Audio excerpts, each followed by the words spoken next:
Hello friends, आज हम करने वाले हैं एनआईएस क्लास 10th के इंपॉर्टेंट क्वेश्चन हिंदी के। इससे पहले मैं 4 क्वेश्चन आपको सॉल्व करा चुकी हूँ। उस वीडियो का लिंक आपको वीडियो के डिस्क्रिप्शन बॉक्स में मिल जाएगा। तो आज हम 5th क्वेश्चन से करने वाले हैं। तो चलिए स्टार्ट करते हैं, देखते हैं हमारा 5th क्वेश्चन क्या है। निम्नलिखित प्रश्नों का उत्तर लगभग 50 शब्दों में देना है।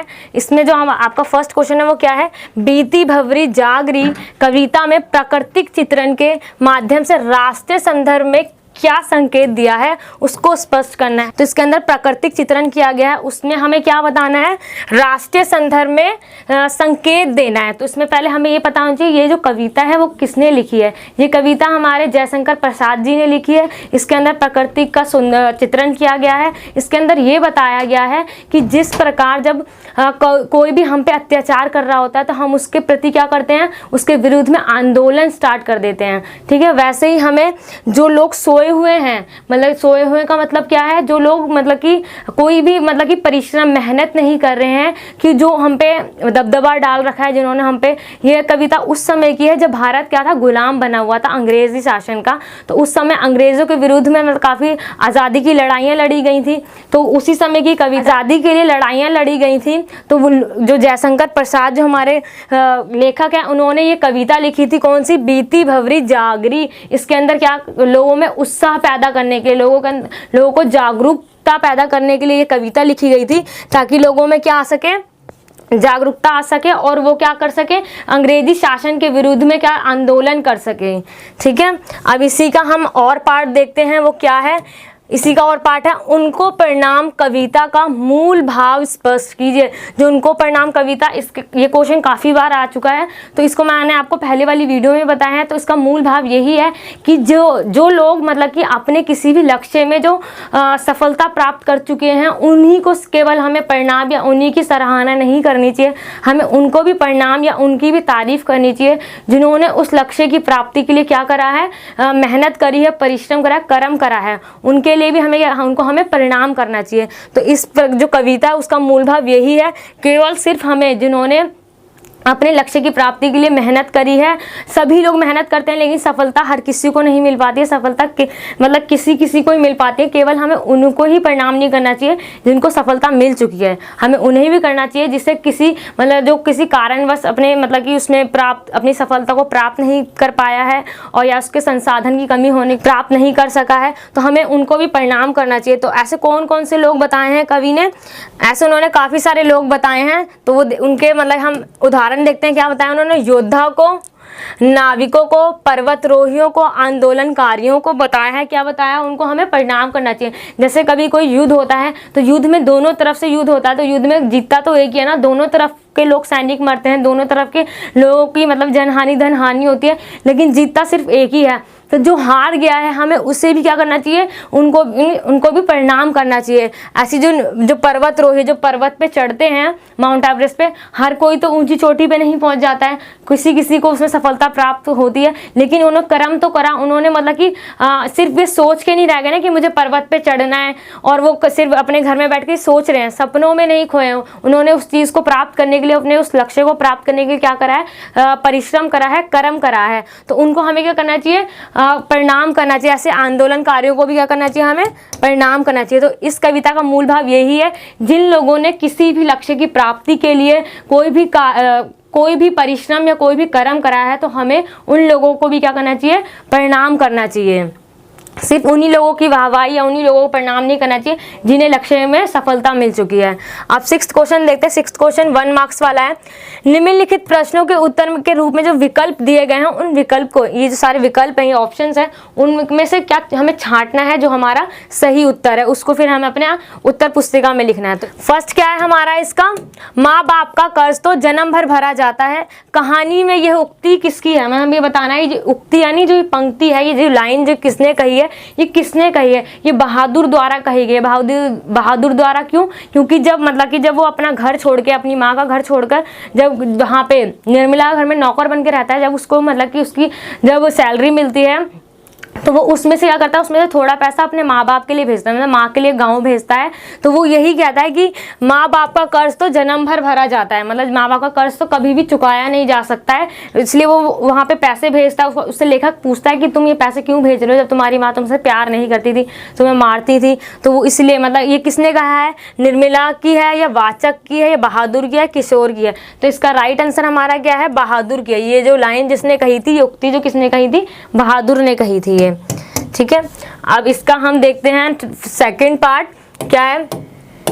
लेखिका गुल्लू को अपने कमरे में क्यों लाई? जो जब लेखिका को जब गुल्लू मिला, गुल्लू मतलब जो एक गिलहरी थी, वो उसको सोन जूही के पौधे के पास मिला था, कली के पास, तो वो उसको अपने पास में क्यों लाई, अपने कमरे के अंदर क्यों लेके आई थी? अन्य पशु पक्षियों से मिलाने के लिए, उसका जीवन बचाने के लिए, अपने घर के लोगों को दिखाने के लिए, उसे पालतू बनाने के लिए? तो वो उसे क्यों लाई थी? उसका जीवन बचाने के लिए। हमने पहले वाले क्वेश्चन में पढ़ा था कि जब लेखिका को गुल्लू पहली बार मिला था, वो घायल अवस्था में मिला था, उसको मतलब काफ़ी शरीर पर को चोट वगैरह लग रखी थी, उसको जीवन बचाने के लिए वो अपने कमरे में लाई और उसका उपचार करा, उसने उसके मतलब मरहम पट्टी दवाई वगैरह लगाई, उससे गुल्लू को पूरा ठीक कर दिया था। तो उसको क्यों लाई थी? वो उसका जीवन बचाने के लिए वो उसे अपने कमरे में लाई थी लेखिका, किसको, गुल्लू को। थर्ड देखते हैं अब, गुल्लू रेखा चित्र में कौन सा गुण नहीं है? जो गुल्लू हमने जो पूरा पाठ पढ़ा है उसके अंदर कौन सा जो गुण नहीं है? सहजता, सरलता, दृश्यात्मकता। मतलब कि सहजता यानी क्या है, मतलब कि अगर हम उसे पढ़ रहे हैं या उस कविता को जो हमने पढ़ा तो वो क्या हमें आसानी से समझ आ गई? हाँ, हमें वो आसानी से समझ आ गई थी, क्योंकि उसकी भाषा क्या थी, आसान थी, सरल थी। और दृश्यात्मकता माने क्या होता है कि जब हम उस कविता को पढ़ रहे थे तो हम उसकी इमेजिनेशन कर रहे थे, मतलब उस कविता को हम दृश्य के रूप में अपने दिमाग के अंदर उसका पूरा चित्रण बना रहे थे। तो वो मतलब कि ये सब तो ये गुण हैं, इसमें पूछा गया गुण नहीं है, ठीक है। तो ये क्वेश्चन में आपको ध्यान रखना है, उसमें है पूछा है, गुण है या गुण नहीं है, ये देखना है आपको। तो ये जो सहजता, सरलता और दृश्यात्मकता, ये तीनों गुण उस कविता के हैं। जो जटिलता है हमारा, तो जटिलता है वो उस कविता का गुण नहीं है। तो इसका राइट आंसर हमारा क्या होगा, जटिलता। जो जटिलता है वो जो उस कविता का गुण नहीं है, ठीक है। अब फोर्थ देखते हैं इसका। रॉबर्ट नर्सिंग होम में पाठ में काम यों की मशीन माने ना माने का आशय क्या है? ये पूरी जो ये लाइन है, काम यों की मशीन मानो या ना मानो, इसका आशय क्या, आशय यानी उसका मतलब क्या है? सभी उपकरण चलाने का कौशल, शीघ्रता से काम कर लेना, मशीनों को बुरा मानना, मशीनों से भी तेज काम करना। इसमें से इसका राइट आंसर कौन सा है? मशीनों से भी तेज काम करना। ये लेखक ने किसके लिए कहा था? मदर टेरेसा के लिए कहा था। क्यों? क्योंकि जो मदर टेरेसा थी वो मतलब कि काफी जल्दी जल्दी मतलब अपने रोगियों का मतलब उपचार करती थी, उन्हें देखती थी, वो मतलब दिन भर काम ही करती रहती थी, इसलिए उन्हें क्या कहा था कि वो मशीनों से भी तेज काम करती हैं, ठीक है। इस वर्ड का मतलब क्या है? काम योग की मशीन माने या ना माने, इसका मतलब क्या है? मशीनों से भी तेज काम करना, ठीक है। फिफ्थ देखते हैं, मदर टेरेसा के जीवन का उद्देश्य, उनका जीवन का जो उद्देश्य क्या था? ईसाई धर्म का प्रचार करना था, महिलाओं को जागरूक बनाना था, भारत की संस्कृति को समझना था, या रोगियों और ज़रूरतमंदों की सेवा करना था। वो रॉबर्ट नर्सिंग होम में इसलिए जिनकी मतलब कि सेहत ठीक नहीं है और जिनको उनकी ज़रूरत है, उन सब की वो क्या करती थी? वो सेवा करती थी, रोगियों और ज़रूरतमंदों की क्या करती थी? सेवा करती थी। तो उनका जीवन का जो मेन उद्देश्य था वो क्या था? रोगियों और ज़रूरतमंदों की सेवा करना, ठीक है। अब इसका हम सिक्स्थ पार्ट देखते हैं। अंधेर नगरी पाठ में टके शेर भाजी, टके शेर खाजा, कथन में निहित व्यंग अर्थ बताना है। जिस पे व्यंग करा गया है, इस पे टके शेर भाजी और टके शेर खाजा, उस पर हमें व्यंग अर्थ का मतलब बताना है। क्या है? सभी चीज़ें बहुत सस्ती होना, 1 टके की 1 शेर भाजी मिलना, गुणों और मूल्यों की कदर ना होना, ठीक है। इसका मतलब क्या होता है पहले मैं आपको ये बताती हूँ। टके शेर भाजी, टके शेर खाजा, मतलब कि जो हर किसी चीज़ का जो मूल्य है वो एक बराबर होना, टके यानी एक जैसा होना, चाहे उसकी गुण कितना भी अच्छा हो और कितना भी खराब हो, वो सारी चीज़ें हमें अच्छी मिलेंगी। तो ऐसा आपने आज कभी देखा है कि कोई भी, अगर आप मार्केट में जाते हो, अगर आप कोई भी शॉपिंग करने जा रहे हो, अगर कोई चीज़ मतलब देखने में अच्छी नहीं है, वो आकर्षक नहीं लग रही है, तो वो क्या, उसका रेट क्या होगा, उसका कम होगा, ठीक है। और जो काफ़ी सुंदर और मतलब कि लोगों को अट्रैक्ट कर रही होगी, वो चीज़ क्या होगी, वो काफ़ी महंगी होगी, कोई भी ऐसी चीज़ होगी। लेकिन जो हमारा नाटक था, अंधेर नगरी वो पाठ था हमारा, उसमें उसके अंदर क्या था, हर चीज़ का जो मूल्य था वो एक ही बराबर था, सबकी जो भी मतलब की कीमत थी वो एक ही जैसी थी। तो इसी का मतलब क्या है, गुणों और मूल्यों की कदर ना होना। इसका मतलब यही है कि गुण और मूल्य की कदर ना होना। जब कोई भी चीज़ का जो गुण है, अगर कोई चीज़ अच्छी है तो उसको हमें मतलब महंगे दाम पे बेचना चाहिए, और जो चीज़ सस्ती, जो जिसका गुण नहीं है, उसमें कोई भी मतलब ऐसी खासियत नहीं है, उसका दाम कम होना चाहिए। उसका दाम उसी के बराबर है जितना जिसके अंदर ज़्यादा गुण है, ठीक है।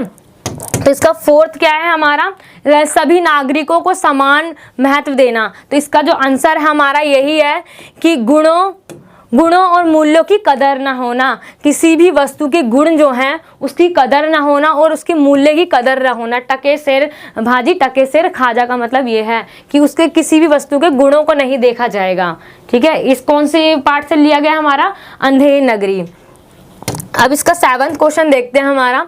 7वां क्वेश्चन का फर्स्ट क्या है, निम्नलिखित प्रश्नों के उत्तर हमें किसमें देना है, 15 से 20 शब्दों में देना है। फर्स्ट है हमारा, फीचर किसे कहते हैं, फीचर लिखने का क्या उद्देश्य होता है, इस किसे कहते हैं, पहला क्वेश्चन ये बताना हमें, और उद्देश्य क्या होता है फीचर लिखने का। तो फीचर उसे कहते हैं जो कोई भी समाचार पत्र में जब कोई घटना लिखी जाती है और उस घटना को मतलब कि मनोरंजक बनाना होता है। वो घटना आपके किसी भी मतलब कि तीज त्योहार से रिलेटेड हो सकती है, या फिर किसी व्यक्ति के बारे में हो सकती है, किसी से भी रिलेटेड हो सकती है, किसी घटना के बारे में, दुर्घटना के बारे में हो सकती है। वो एक क्या होती है, कल्पनाशील घटना होती है। वो मतलब कि वो सच्चाई पे आधारित नहीं होती है, वो कल्पनाशील जो घटना होती है उस पे आधारित होती है। उसका केवल मतलब उद्देश्य क्या होता है, लोगों को मतलब कि मनोरंजन देना और उन लोगों तक सूचना पहुंचाना, ठीक है।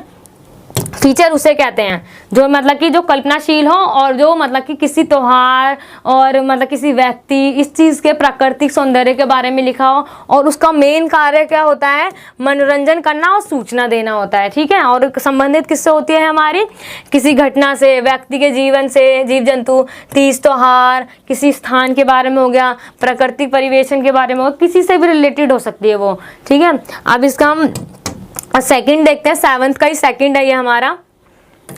बिछेंद्री पाल के व्यक्तित्व की 2 विशेषताएं बतानी है। जी वाला क्वेश्चन हमने इससे पहले जो एक पेपर सॉल्व करा है उसमें हम ये क्वेश्चन को हम सॉल्व कर चुके हैं। अगर आपको वो वीडियो देखनी है तो उसका लिंक आपको डिस्क्रिप्शन बॉक्स में मिल जाएगा। तो इसका आंसर ये था, उनकी 2 विशेषताएं ये थी कि वो मतलब कि सबसे पहली भारतीय थी, जो महिला थी जिन्होंने माउंट एवरेस्ट पे वो चढ़ी थी। वो कब गई थी, 1984 में वो माउंट एवरेस्ट पे चढ़ी थी, और उनका जन्म हुआ था 24 मई 1954 में हुआ था, और उनको पद्मश्री और अर्जुन पुरस्कार से मतलब उनको सम्मानित किया गया। ये 2 उन्हें पुरस्कार मिले हैं। तो यही उनकी क्या है, उनकी विशेषताएं हैं, उनके मतलब कि चरित्र की उनकी 2 विशेषताएं, कि वो किसी से डरती नहीं थी, वो स्वतंत्र थी। ये सब उनकी उसकी व्यक्तित्व की उनकी विशेषताएं हैं, ठीक है। अब इसका थर्ड देखते हैं, विज्ञापन के आवश्यक गुण बताने। जो हमारे विज्ञापन होते हैं, मतलब जो एडवर्टाइजमेंट होती है, उनके हमें गुण बताने हैं। तो सबसे पहला क्या होता है, आकर्षक क्षमता। मतलब जो भी कोई विज्ञापन होता है, अगर वो आकर्षक नहीं दिखेगा, अगर वो अट्रैक्टिव नहीं दिखेगा, तो उस प्रोडक्ट को कोई भी, उस सामान को कोई खरीदना नहीं चाहेगा। इसलिए उसका विज्ञापन को क्या बनाना चाहिए, अट्रैक्टिव यानी आकर्षक बनाना चाहिए, ठीक है। उसका पहला गुण, उसके अंदर गुण पूछे हैं तो पहला गुण क्या है इसका, आकर्षक होना चाहिए, है ना। और इसका दूसरा गुण क्या है हमारा, कलात्मक होना चाहिए। जो विज्ञापन को बनाया गया है वो जो और उसी तरह के जो वस्तु हैं उन विज्ञापनों से एकदम अलग होना चाहिए। मतलब उसके अंदर क्रिएटिविटी होनी चाहिए, कलात्मकता होनी चाहिए। और थर्ड क्या है इसका, स्मरणीयता होनी चाहिए। स्मरणीयता मतलब क्या होता है, उसका स्मरण करना। मतलब अगर हमने उस वस्तु या उस मतलब कि एडवर्टाइजमेंट को, हमने उस विज्ञापन को अगर देखा है कहीं पे, तो उसकी मतलब की जो छवि है वो हमारे दिल और दिमाग में छप जाए, वो हमेशा हमें हमेशा याद रहे कि हम कहीं पे भी जाते हैं, अगर कोई भी जगह या कोई भी चीज़ अगर हमें काफ़ी अच्छी लग जाती है तो उसकी जो तस्वीर है वो हमारे मतलब कि माइंड में एकदम छप जाती है। तो वैसे ही हमें विज्ञापन बनाना चाहिए। उसका एक गुण होना चाहिए ये कि उसको क्या होना चाहिए, उसको एक इतना सुंदर और इतना मतलब कि कलात्मक तरीके से बनाना चाहिए कि उसकी जो छवि है वो हमारे माइंड में रह जाए, ठीक है, उसका जो छवि दिमाग में रह जाए हमारे। इसका 4 देखते हैं, असली पढ़ना किसे कहते हैं। ये वाला क्वेश्चन भी हो रखा है। असली पढ़ना उससे कहते हैं जब हम कोई भी मतलब कि अगर कविता पढ़ रहे हैं या कोई भी मतलब कि पुस्तक पढ़ रहे हैं, अगर उसके अंदर जो पूरे वर्ड लिखे हुए हैं, जो पूरे शब्द लिखे हुए हैं, अगर हम उन शब्दों का अर्थ नहीं समझ सकते तो हमें उसमें से कुछ भी समझ नहीं आएगा। तो असली पढ़ना उसे ही कहते हैं जब हम कोई भी कविता या कहानी पढ़ते हैं तो उस कविता की जो शब्द लिखे गए हैं उन शब्दों का अर्थ हमें पता होना चाहिए, जब भी उस कहानी या उस कविता को हम अच्छी तरीके से समझ सकते हैं, ठीक है। 6 देखते हैं, सुखी राजकुमार से। सुखी राजकुमार के सनाध्य में गोरैया का क्या, संध्या में गोरैया क्या सीखती है।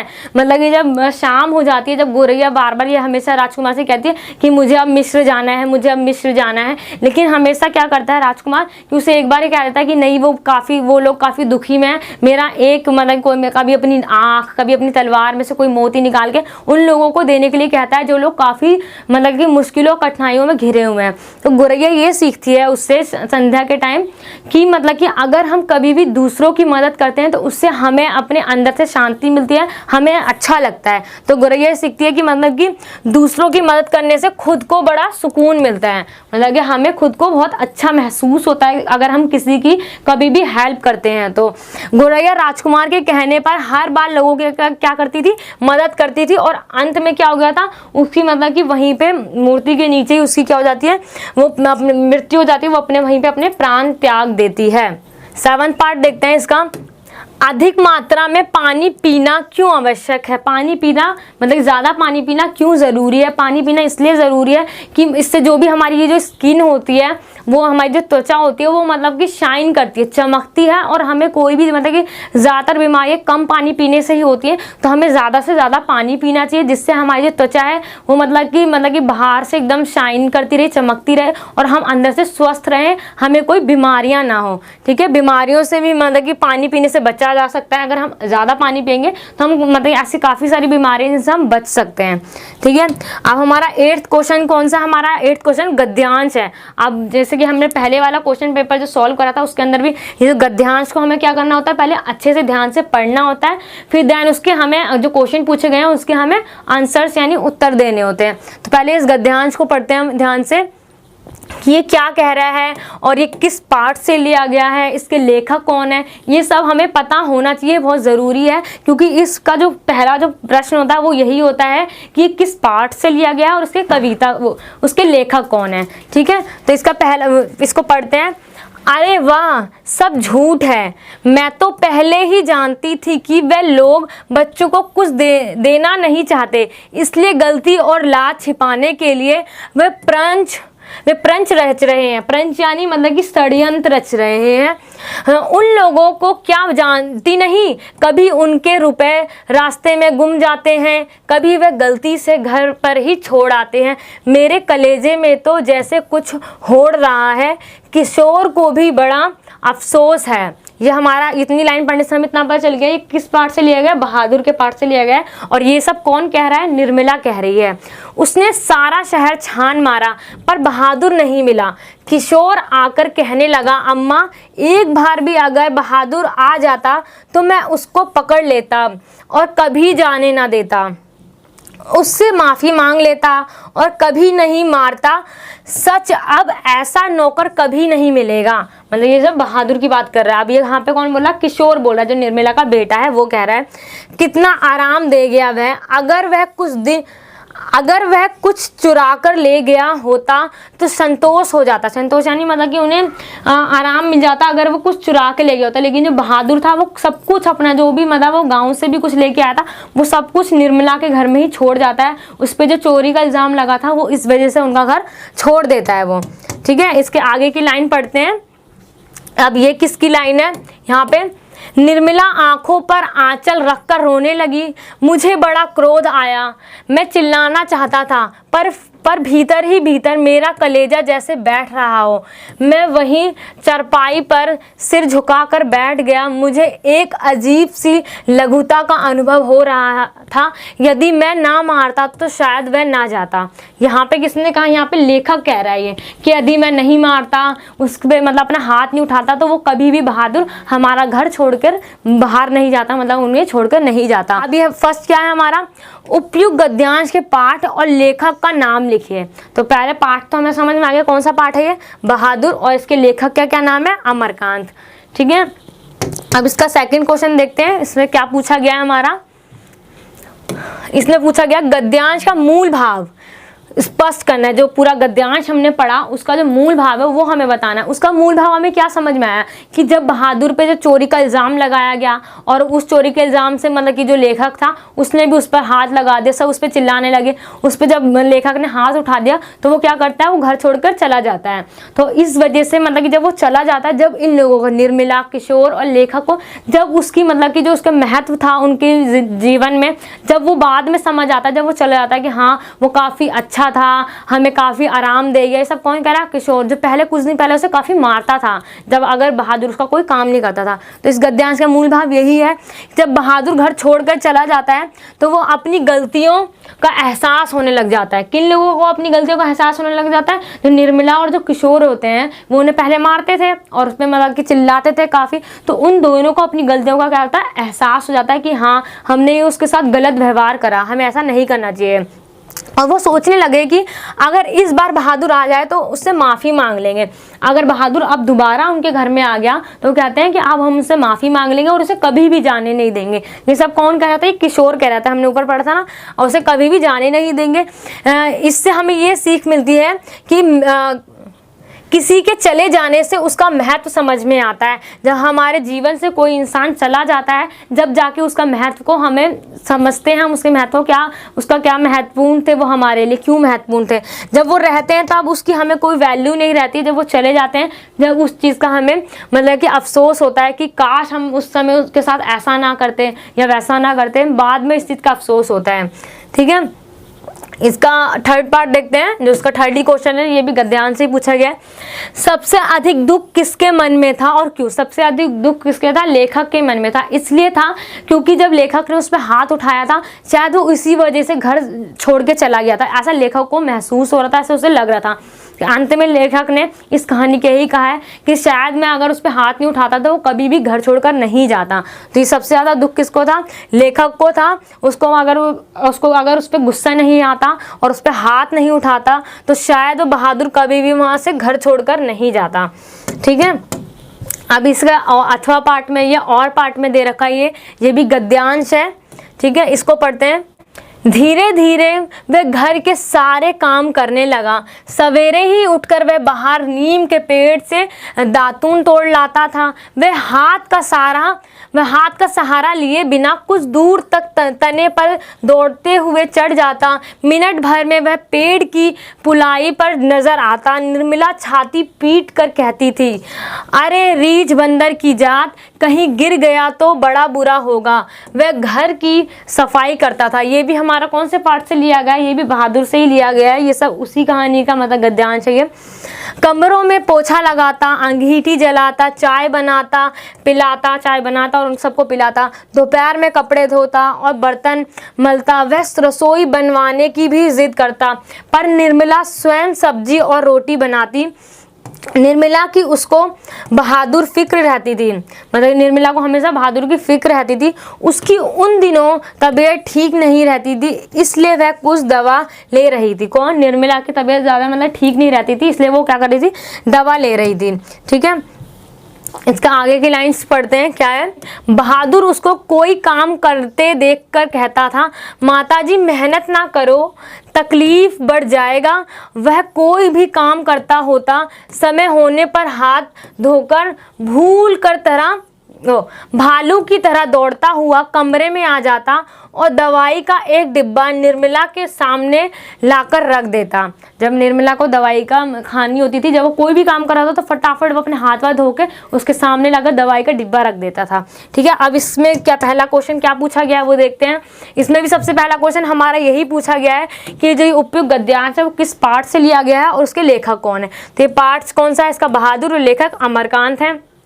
इसका सेकंड है गद्यांश का मूल भाव बताना है हमें। इस गद्यांश का मूल भाव यही है कि जो बहादुर था वो काफ़ी मतलब कि पूरे घर में काम करता रहता। हमने देखा वो चाय बनाता, बर्तन धोता, पेड़ पे चढ़ता, दातुन लाता, सुबह से उठते ही वो मतलब हर काम करता रहता था, इधर उधर जाता ही रहता था। सबके मतलब कि जो भी काम होता था घर में वो सारा करता था। वो निर्मला क्या करती थी? सब्जी और रोटी उसका बनाना काम था निर्मला का। वो क्या करता था? वो रोज़ सुबह सुबह उठते मतलब काम पे लग जाता था, जो भी मतलब वो हमेशा सारा काम करता रहता था अपने घर का। और जो निर्मला थी मतलब उससे काफ़ी खुश रहती थी। वो मतलब मोहल्ले वाले को चीख चीख के चिल्लाती के बोलती थी, जैसे उसमें लिखा था कि अपनी मतलब छाती पीट पीट कर बताती थी। क्या बताती थी? कि उसके बारे में बताया करती थी बहादुर निर्मला का काफ़ी ख्याल भी रखता था। ठीक है, जब उसकी तबीयत खराब होती थी तो बहादुर हमेशा किसका? निर्मला का ख्याल रखता था और निर्मला भी उसका ख्याल रखती थी। बाद में जाके इन दोनों में काफ़ी अनबन होने लगी थी। क्यों? क्योंकि जब निर्मला को किसी एक मोहल्ले की औरत ने उसे कहा था कि हमें मतलब कि नौकरों को इतना प्यार है और इतना मतलब कि दुलार नहीं करना चाहिए, तो जब जाकर क्या करा था निर्मला ने? उसको रोटी बनाना छोड़ दिया था बहादुर के लिए। ठीक है, ये इसका मूल भाव है कि जो बहादुर था वो दिन भर मतलब काम करता रहता था और निर्मला का भी काफ़ी ध्यान रखता था और निर्मला भी उसका ध्यान रखती थी। ठीक है, इसका थर्ड क्या है? इसका थर्ड क्या है? बहादुर कौन था उसकी दो विशेषता बतानी है। बहादुर कौन था और उसकी दो विशेषता बतानी है। बहादुर एक नेपाली लड़का था जो मतलब कि काफ़ी मेहनती था। इसकी जो दो विशेषता क्या होंगी? वो मेहनती था और ईमानदार था और हंसमुख था। वो मतलब हमेशा हंसता ही रहता था और हंस हंस के सारे काम करता था और मतलब कभी भी किसी काम से जी नहीं चुराता था वो, है ना। तो वो ईमानदार था और सच्चा था, सच्चा हृदय था उसका, और हंसमुख था, परिश्रमी था, मतलब मेहनत करता था। मेहनत हमने उसकी देखी, वो मतलब छोटा ही सा तो लड़का था और सुबह सुबह उठ के काफ़ी सारे काम को करा करता था। वो घर में झाड़ू लगाना, पोछा लगाना, बर्तन धोना, ये सब मतलब सारे काम वो कौन करता था? बहादुर करा करता था। तो उसकी मतलब दो विशेषता ये हो गई, ईमानदार और सच्चा था, हंसमुख है, परिश्रमी था। और कौन था वो? एक पहाड़ी नेपाली लड़का था वो, है ना। उसके मतलब कि उसके पिताजी की मृत्यु हो चुकी थी। जो बहादुर की मतलब काफ़ी पहले जो पिताजी थे उनकी मृत्यु हो चुकी थी और वो अपनी माँ के साथ रहता था, लेकिन उसकी माँ जो थी उसे काफ़ी मारती थी और इसी वजह से वो अपना घर छोड़कर लेखक के साथ आ गया था। तो हमने आज कितने क्वेश्चन करे? आज हमने 8th क्वेश्चन तक हमने पूरा सॉल्व कर लिया है। इससे पहले हमने 4th क्वेश्चन तक सॉल्व करा था। तो आप उस वीडियो का लिंक आपको वीडियो के डिस्क्रिप्शन बॉक्स में मिल जाएगा। इससे आगे हम 9th क्वेश्चन से नेक्स्ट पार्ट में करेंगे। और अगर आपको ये वीडियो अच्छी लगी हो तो वीडियो को लाइक करना, और अगर आपको ये सारे नोट्स चाहिए हो तो इसका भी लिंक आपको वीडियो के डिस्क्रिप्शन बॉक्स में मिल जाएगा। और अगर आपको हमारी ऑनलाइन क्लासेस ज्वाइन करनी है उनका भी लिंक आपको वीडियो के डिस्क्रिप्शन बॉक्स में मिल जाएगा। Thank you so much.